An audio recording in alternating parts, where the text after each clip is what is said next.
समुद्र में डाल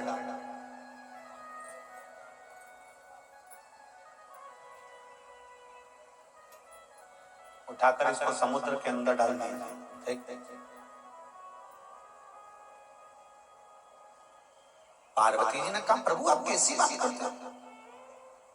ये आपका पुत्र है, ये आपका बेटा है। शिवजी ने कहा, सुनो पार्वती, अगर ये मेरा पुत्र है तो इसके भीतर के जो विकार होंगे, इसके भीतर में जो भाव होंगे वो मेरे जैसे होना चाहिए, समर्पण के भाव के होना चाहिए। इसको उठाओ और समुद्र में डाल दो। पार्वती मैया बेटे को समुद्र में नहीं डालना चाहती थी। शिव जी ने थोड़ा सा क्रोध करा, बोला, तब माता पार्वती ने उसको समुद्र में डाला। समुद्र में हिरण्याक्ष रहता था। हिरण्याक्ष ने उस बालक को पाल पोस कर बड़ा कर लिया और हिरण्याक्ष ने अपने पास उस बालक को रख लिया। हिरण्याक्ष मर गया, प्राण छूट गए, अंधकासुर की सत्ता स्थापित हो गई। अंधकासुर ने ब्रह्मा जी से वर प्राप्त करा। ब्रह्मदेव का तप करा, साधना करी, ब्रह्मा जी से वर मांगा। ब्रह्मा जी ने कहा, मांगो तुम्हें क्या चाहिए? तो अंधकासुर कहते हैं, मुझे वर दीजिए कि मेरे प्राण न छूटे, मैं मरूं ना।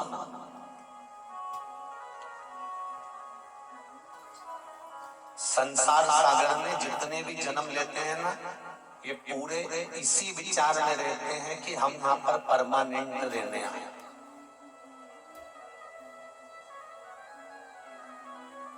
अच्छा, ज्ञान सबको है, थोड़ी सी भी बात करो ना किसी से तो ज्ञान की बातें सब करते हैं। अरे भैया यज्ञ तो जाना ही है।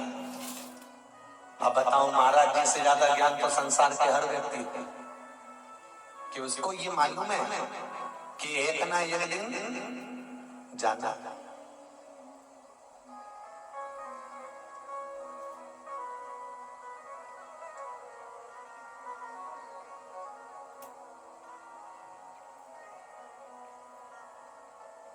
एक दिन प्राण छूट जाता है।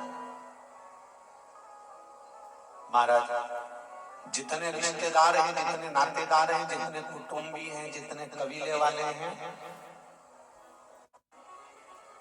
अंधकासुर को भी ये लगा कि मैं मरूं ना। संसार में जन्म लेने वाला हर व्यक्ति ये सोचता है कि मेरे प्राण नहीं छूटना चाहिए, मैं अभी मरना नहीं चाहिए। और बिल्कुल सत्य है, एक चींटी को भी अगर आप थोड़ा सा पकड़ने का प्रयास करोगे तो वो चींटी भी भागती है।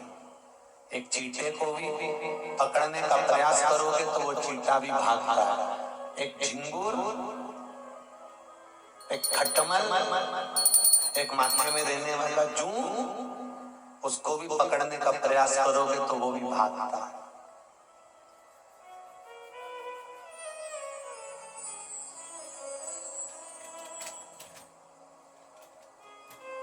मरना कोई नहीं चाहता।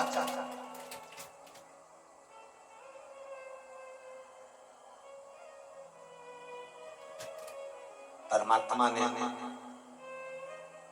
एक नियम बहुत अच्छा बना रखा है कि मुट्ठी बांध आया जग में, हाथ पसारे आएगा, क्या तू लेकर आया जग में, क्या तू लेकर जाएगा।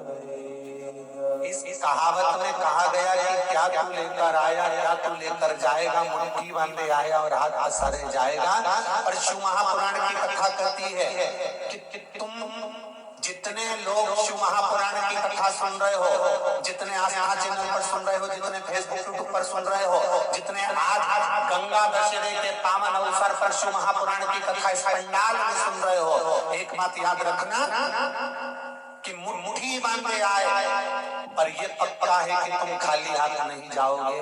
अपना किया गया सत्कर्म, अपना किया गया भजन, अपना किया गया कीर्तन, अपना किया गया मंत्र जाप, अपना किया गया नाम जाप, अपना किया गया नाम स्मरण, जो तुमने परमात्मा का भजन करा है, कीर्तन करा है, मंत्र जाप करा है, स्मरण करा है, इस चिलचिलाती हुई धूप में, ऐसी तपन में बैठ कर शिव महापुराण की कथा सुनी है, तो ये कोई दूसरा लेकर नहीं जाएगा, तुम्हारा पुण्य तुम्हारे साथ में जाएगा।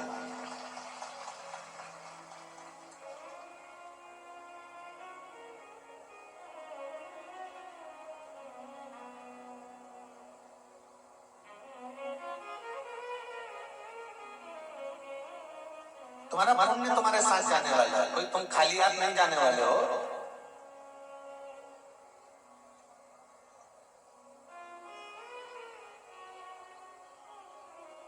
किसी ने एक सुंदर लाइन कही है ना, महाराज, इससे तो आगे,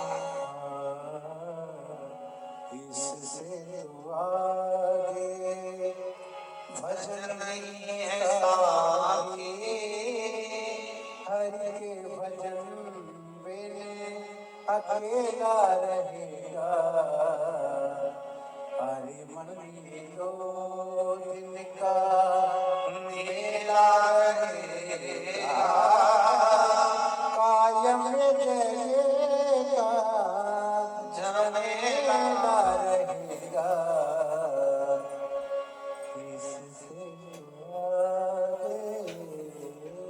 अंतिम समय में केवल एक भजन का साधन है, अंतिम समय में केवल एक परमात्मा के नाम कीर्तन का साधन है, अंतिम समय में केवल एक नाम स्मरण का साधन है, इसके सिवाय कुछ नहीं। केवल नाम स्मरण, इसीलिए बारंबार कहा है महाराज, बार बार कह रहा है महाराज, भगवान शिव की भक्ति कि कर ले प्रभु से प्यार फिर पछताएगा, झूठा है संसार धोखा खाएगा, कर ले प्रभु से प्यार फिर पछताएगा, झूठा है संसार धोखा खाएगा, कर ले प्रभु से प्यार फिर पछताएगा, झूठा है संसार धोखा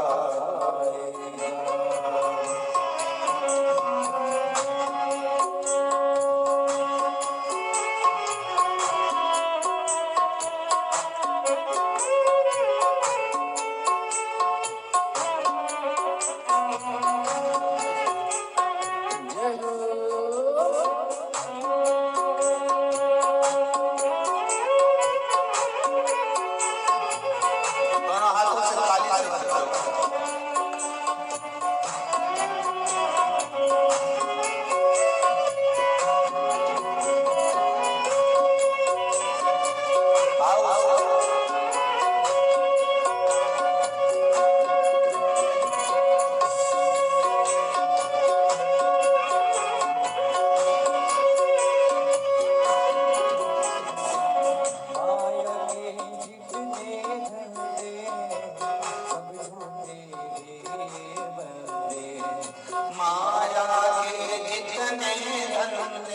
संसार धोखा खाएगा।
हरि भजनों मेरे नाम, सुख दुख सबको मेरे नाम, पर हरि भजनों मेरे नाम ये आएगा, झूठा ही संसार धोखा खाएगा, कर ले प्रभु से प्यार फिर पछताएगा, झूठा ही संसार धोखा खाएगा। झूठा है संसार धोखा खाएगा, संसार धोखा खाएगा, झूठा है संसार धोखा खाएगा, धोखा खाएगा, कर ले प्रभु से प्यार पछताएगा, झूठा है संसार धोखा खाएगा।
कर ले प्रभु से प्यार पछताएगा, झूठा है संसार धोखा खाएगा, प्रभु से प्यार फिर पछताएगा, झूठा है संसार धोखा खाएगा, झूठा है संसार धोखा खाएगा, झूठा है संसार धोखा खाएगा। हार हार भगवान शिव की कथा करती है। संसार सागर में आने के बाद केवल अगर परमात्मा का नाम नहीं लिया, स्मरण नहीं किया, कीर्तन नहीं किया, मंत्र जाप नहीं किया तो धोखा है। महाराज श्री शिवाय नमस्तुभ्यं, श्री शिवाय नमस्तुभ्यं, श्री शिवाय नमस्तुभ्यं, श्री शिवाय नमस्तुभ्यं, श्री शिवाय नमस्तुभ्यं। शिव का स्मरण, मंत्र जाप, कहा मृत्यु निश्चित है, आएगी, मरना पड़ेगा, इसको कोई टाल नहीं सकता।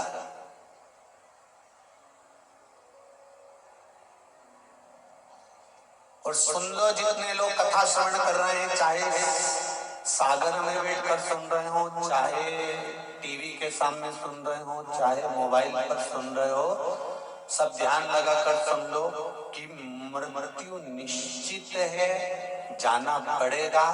पर एक बात का स्मरण अपनी जिंदगी में रखो कि मरने की जो घड़ी होती है, प्राण छूटने का जो समय होता है, उस समय पर तुम सोचो कि भगवान का नाम निकल जाए, भजन निकल जाए, कीर्तन निकल जाए, तो ये नहीं हो सकता। क्योंकि परिवार से इतना मोह होता है, परिवार में इतनी आसक्ति होती है, परिवार में इतनी तृष्णा होती है कि भगवान का नाम निकल ही नहीं सकता, परमात्मा का नाम नहीं। इतनी आसक्ति, इतनी तृष्णा, इतना मोह होता है, इतना मोह होता है कि बड़ा कठिन है भगवान का नाम निकलना। अगर निकलता है तो केवल परिवार वालों का नाम निकलता, इसके सिवाय नहीं।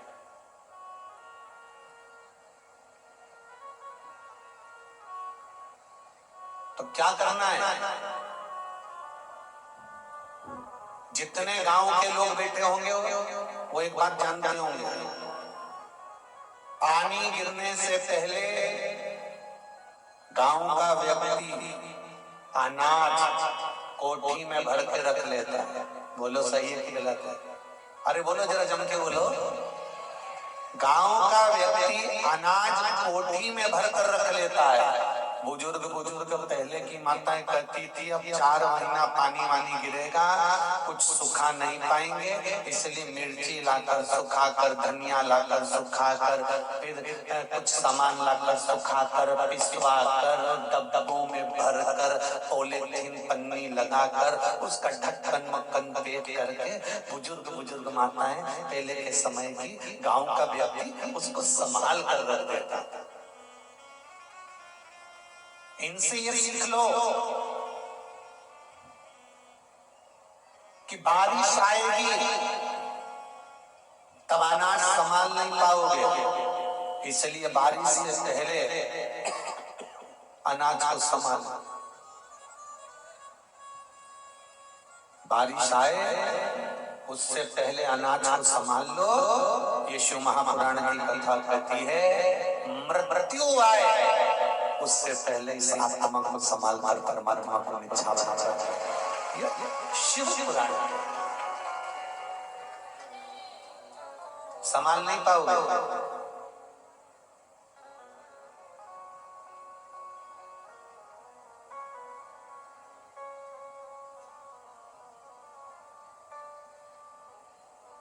घर में शादी आती है तो तैयारी शादी वाले दिन करते हो, पहले से करते हो? पहले से। क्यों? क्योंकि शादी वाले दिन तो लड़की की शादी है तो दूल्हा घोड़ी चढ़ के आएगा, और अगर लड़के की शादी है तो वो घोड़ी चढ़कर जाएगा। एक लड़की की शादी होगी तो घोड़ी चढ़कर आएगा, लड़के की शादी होगी तो घोड़ी चढ़कर जाएगा। उसी तरह अंतिम समय जिस दिन इस जीवात्मा को परमात्मा से मिलना है, प्राण छोड़कर जाना है, चले जाना, उस दिन तो घोड़ी चढ़कर पाड़ा चढ़कर यमराज आएगा, और पाड़ा चढ़कर ही यमराज हमको लेकर चले जाएगा। उस दिन कुछ नहीं कर पाओगे, केवल आंख से आंसू झड़ेंगे, नैनों से नीर बहेगा, पलंग पर पड़े रहोगे, डॉक्टर अपना काम करेगा, तब एक तुम्हारे काम जरूर आएगा जो तुमने आज सागर में बैठकर जो शिव महापुराण की कथा सुनी है, ये तुम्हारे अंतिम समय में काम आएगा। 3.5 करोड़ रोम छिद्र ये मनुष्य के शरीर में है।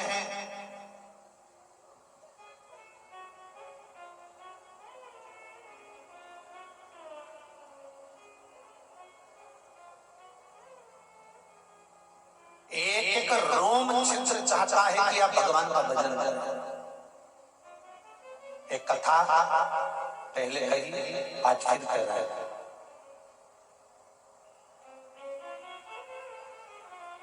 द्रौपदी ने बुलाया, भगवान कृष्ण दौड़कर गए। द्रौपदी आवाज लगाई, भगवान कृष्ण दौड़कर गए। तो सत्यभामा जी ने कन्हैया जी से कह दिया, सत्यभामा जो थी ना थोड़ा बहुत तेज थी, और सतभामा जी ने भगवान कृष्ण से कहा कन्हैया कहाँ जा रहे हो?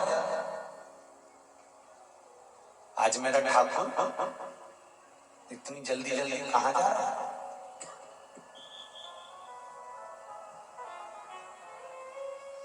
भगवान कृष्ण कहते हैं सतभामा, हे सतभामा, मैं द्रौपदी के यहाँ जा रहा हूं। कृष्ण, ये द्रौपदी में ना जाने क्या है, कभी सवेरे आवाज लगा देती है, कभी दोपहर में आवाज लगा देती है, कभी शाम को आवाज लगा देती है, और भगवान कृष्ण को दौड़ दौड़ द्रौपदी के जाना पड़ता है। सतभामा जी ने पूछा आप और द्रौपदी का संबंध क्या है? कोई किसी व्यक्ति के यहाँ अगर दौड़ दौड़ के जा रहा है, कोई व्यक्ति के यहाँ अगर बार बार पहुंच रहा है, तो संबंध है क्या? क्या संबंध है आप और द्रौपदी का? भगवान कृष्ण ने कहा वो मेरी बहन है, वो मेरी बहन है। जब मेरे हाथ में चोट लगा था तो उसने अपने साड़ी का पल्लू फाड़ कर चीर निकाल कर मेरे हाथ में बांधा था। जब उंगली कटी तुम्हारी मैंने फाड़ी आधी साड़ी, क्या भूल गए गिरधारी जब उंगली कटी तुम्हारी, क्या भूल गए गिरधारी जब उंगली कटी तुम्हारी। क्या ठाकुर भूल गए? भगवान कृष्ण कहते हैं द्रौपदी मेरी बहन है, इसलिए मैं दौड़ दौड़ कर चले जाता हूं।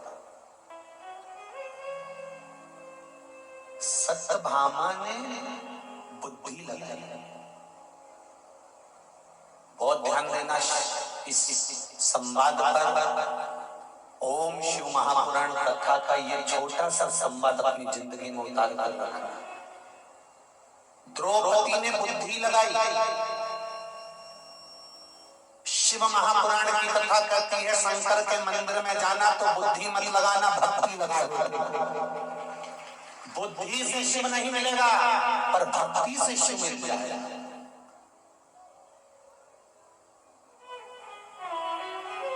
सारी दुनिया में तुम बुद्धि लगा, सारी दुनिया में जाकर तुम बुद्धि लगाओ, पर भगवान के चरणों में पहुंचकर बुद्धि नहीं, भक्ति होना चाहिए।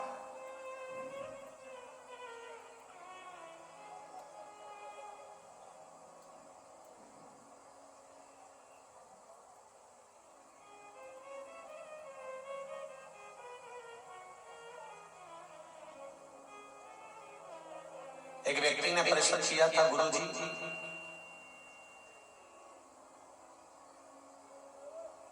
आपने कभी शंकर जी को देखा है?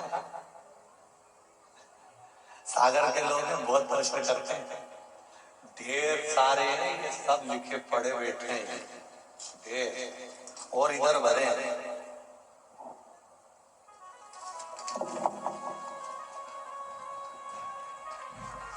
सागर है, जब नाम सागर है तो पत्रों का भी तो सागर होगा। सब यही रखे हैं। हो जिन जिन को फायदा मिला है शिव महापुराण की कथा सुनने से, उनके पत्र यही पर है। मेरा तो एकांत बार आप सबसे निवेदन है कि इन पत्र को एक बार योग लगे तो एकांत में बैठकर पढ़ भी लेना कि इन पत्रों में कितने दिल से लोगों ने अपना भाव व्यक्त करा। किसी ने पूछा गुरुजी आपने कभी शंकर जी को देखा है? आपने देवादिदेव महादेव को कभी देखा है? हमने कहा ऐसे एकदम दम प्रत्यक्ष में तो कभी दिखा नहीं, पर ये जरूर है उसकी अनुभूति हर पल दिखती है, हर घड़ी दिखती है, हर जगह दिखती है।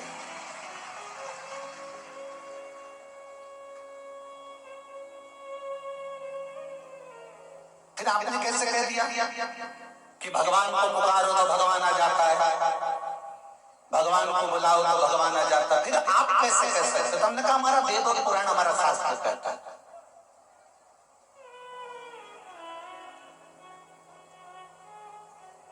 तो उन्होंने कहा कि वेद और पुराण शास्त्र कहता है, इसलिए आपने मान लिया कि भगवान आता है। हमने कहा बिल्कुल ऐसा होता है।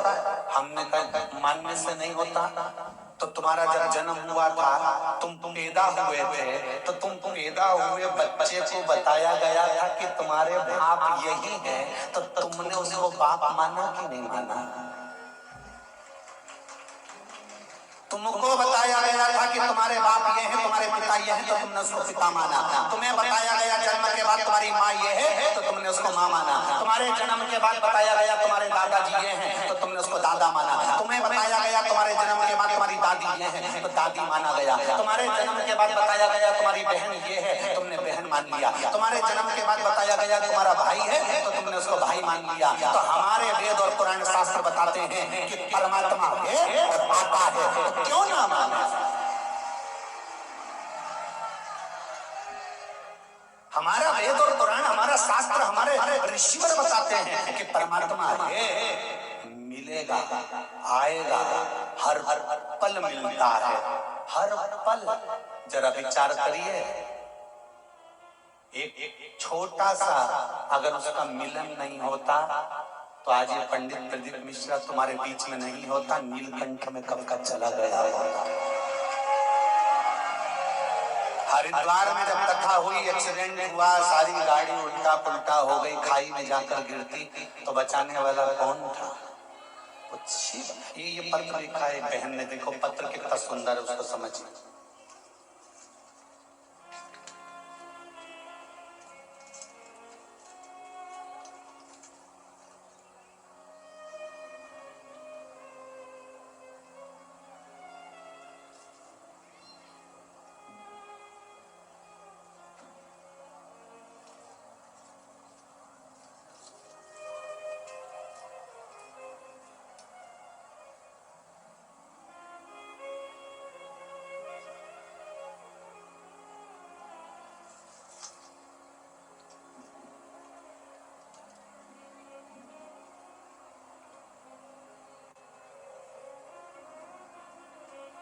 सौरभ केशरवानी, 3/58, सदर बाजार, सागर, मध्य प्रदेश।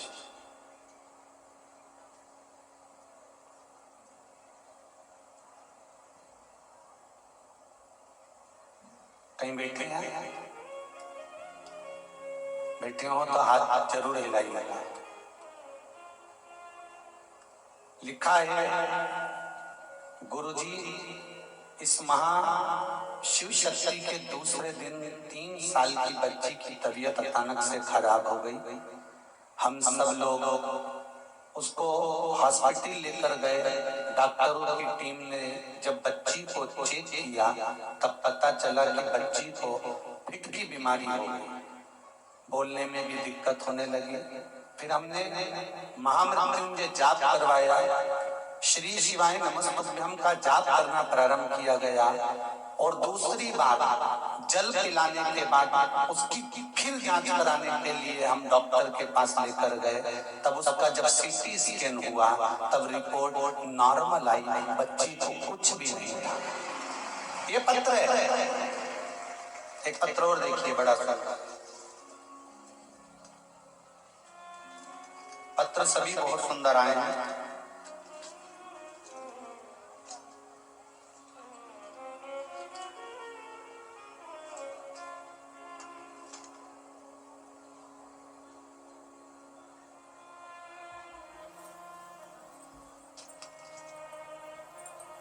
प्रीति राजपूत, जिला सागर।